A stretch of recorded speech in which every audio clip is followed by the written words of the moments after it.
ಶ್ರೀ ಹೆಗ್ಗಡೆಯವರ ಪರಿಸರ ಬೆಳೆಸುವ ಪ್ರಯತ್ನಗಳಿಂದ ಪ್ರೇರಣೆಗೊಂಡು ಚಿಕ್ಕಮಗಳೂರು ಜಿಲ್ಲೆಯ ಮೂಡಿಗೆರೆ ತಾಲೂಕಿನ ಶೌರ್ಯ ತಂಡಗಳ ಸುಮಾರು 222 ಸ್ವಯಂ ಸೇವಕರು ಸೇರಿಕೊಂಡು ಬಣಕಲ್ ದಾಸರಹಳ್ಳಿ ಅರಣ್ಯ ಪ್ರದೇಶದಲ್ಲಿ ಹಲಸು, ಮಾವು, ಹೆಬ್ಬಳಸು ಹೀಗೆ 4800 ಹಣ್ಣು ಹಂಪಲಿನ ಗಿಡಗಳನ್ನು ನೆಟ್ಟಿದ್ದಾರೆ.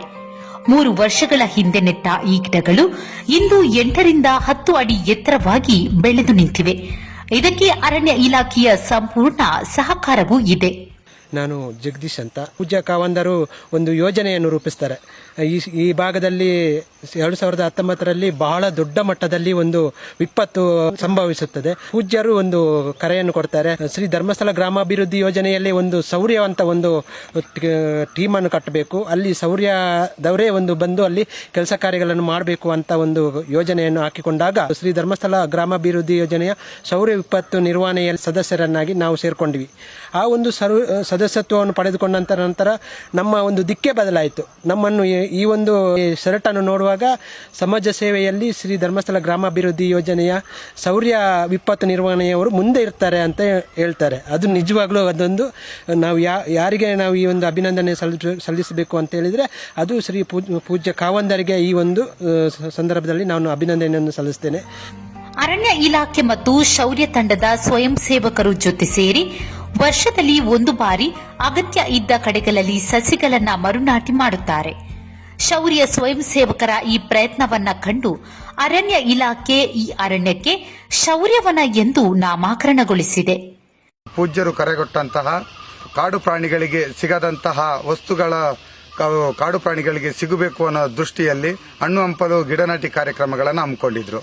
ಪೂಜ್ಯರು ಬರಬೇಕಾದ್ರೆ ನಮ್ಮ ಮೂಡಿಗೆರೆ ವಲಯ ಅರಣ್ಯಾಧಿಕಾರಿ ಕೈಲಿ ಮಾತಾಡಿದಾಗ ನಮಗೆ ಈ ಥರದೊಂದು ಅರಣ್ಯನ ಕೊಡಬೇಕು, ನಾವು ಅಲ್ಲಿ ಗಿಡನಾಟಿ ಕಾರ್ಯಕ್ರಮನ ಮಾಡ್ತೀವಿ ಅಂತ ಹೇಳಿದಾಗ ನಮ್ಮ ಬನ್ಕಲ್ ಭಾಗದ ಒಂದು ಭಾಗವನ್ನ ನಮಗೆ ಸೂಚನೆಯನ್ನು ಕೊಟ್ಟಿದ್ರು. ಹಾಗಾಗಿ ಈ ವಲಯಕ್ಕೆ, ಈ ಅರಣ್ಯ ಭಾಗಕ್ಕೆ ನಮ್ಮ ಶೌರ್ಯವನ ಎಂದು ಹೆಸರನ್ನ ನಾಮಕರಣ ಮಾಡಿ ಗಿಡನಾಟಿ ಕಾರ್ಯಕ್ರಮಗಳನ್ನು ನಾವು ಮಾಡಿದ್ದೇವೆ. ನಮ್ಮ ತಂಡದಲ್ಲಿ ಒಬ್ಬರಿಗಿಂತ ಒಬ್ಬರು ವಿಭಿನ್ನವಾದ ಅಂದ್ರೆ ಕಲೆಗಳನ್ನ ಹೊಂದಿರುವಂತಹ ಸ್ವಯಂ ಸೇವಕರಿದ್ದಾರೆ. ಅಂದ್ರೆ ನಮ್ದ್ರಲ್ಲಿ ಇಡೀ ಈ ಭಾಗದಲ್ಲಿ ಕೂಲಿ ಕಾರ್ಮಿಕರ ಒಂದು ಪ್ರದೇಶ ಆಗಿರೋದ್ರಿಂದ ನಮ್ಮ ತಂಡದಲ್ಲಿ ಯಾವುದೇ ತರಹದ ಅಂದ್ರೆ ಪ್ರತಿಫಲಾಕ್ಷೆ ಇಲ್ಲದೆ ಕೆಲಸಗಳನ್ನ ಮಾಡುವಂತಹ ವೃತ್ತಿಯನ್ನ ಬೆಳೆಸ್ಕೊಂಡಿದ್ದಾರೆ.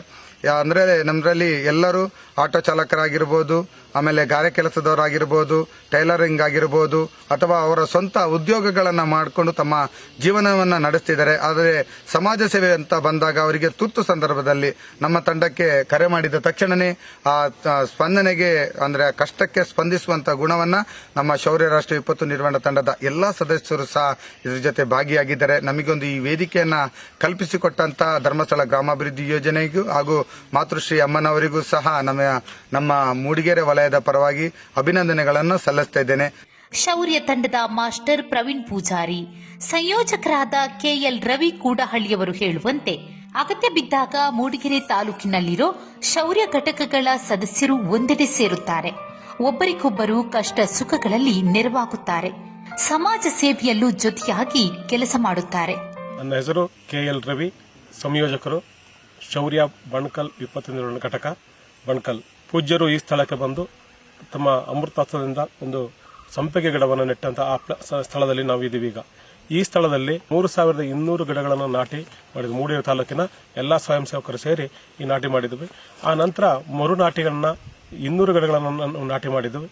ಹಾಗೆ ಪ್ರತಿ ವರ್ಷ ಸತ್ತಿರಂತ ಗಿಡಗಳಿಗೆ ಮರುನಾಟಿಯನ್ನು ಮಾಡಿಕೊಂಡು ಈ ಶೌರ್ಯವನವನ್ನು ಬಣಕಲ್ ಘಟಕ ಮತ್ತು ಮೂಡಿಗೆರೆ ಕಸಬಾ ತಂಡದವರು ಎಲ್ಲ ಸೇರಿ ಅದನ್ನ ನಿರ್ವಹಣೆ ಮಾಡ್ಕೊಂಡು ಬರ್ತಾ ಇದ್ದೀವಿ. ನನ್ನ ಹೆಸರು ಆರಿಫ್ ಬಣಕಲ್ ಅಂತೇಳಿ.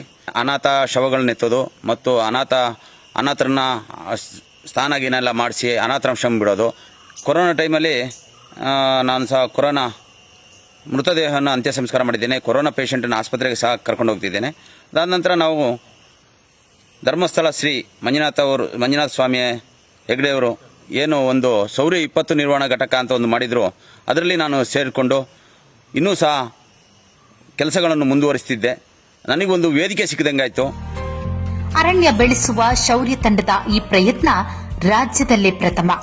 ಮುಂದೊಂದು ದಿನ ಶೌರ್ಯವನ್ನ ಕಾಡು ಹಣ್ಣುಗಳಿಂದ ಕೂಡಿದ ಅರಣ್ಯವಾಗಿ ಕಂಗೊಳಿಸುವುದರಲ್ಲಿ ಎರಡು ಮಾತಿಲ್ಲ. ಇವರ ಈ ಪ್ರಯತ್ನ ಇತರರಿಗೆ ಮಾದರಿಯಾಗಲಿ ಎಂಬ ಆಶಯ ನಮ್ಮದು.